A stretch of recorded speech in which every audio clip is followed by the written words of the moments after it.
Welcome back. Today we're linking Notion with Outlook through Integrately, perfect for syncing reminders and notes straight into your inbox. First, head over to integrately.com, then log into your Integrately account.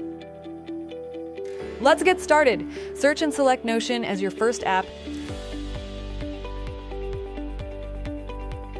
then choose Microsoft Outlook as your second. Run the one-click automations in Integrately. Pick Create Notion Database Item for New Microsoft Outlook Event and click Activate. I've also added the direct link in the description so you can try it instantly. Next, connect your Microsoft Outlook account.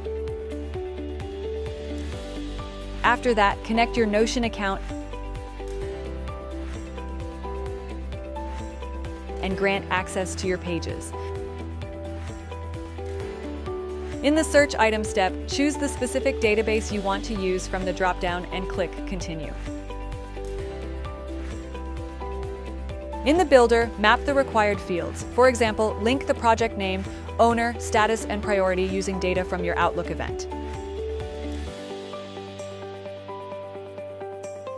Finally, switch on Test and Turn On to activate your automation.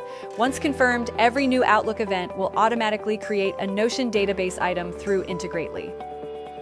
And that's it. Notion to Outlook sorted out with Integrately. If this was helpful, like, subscribe, and check the description link.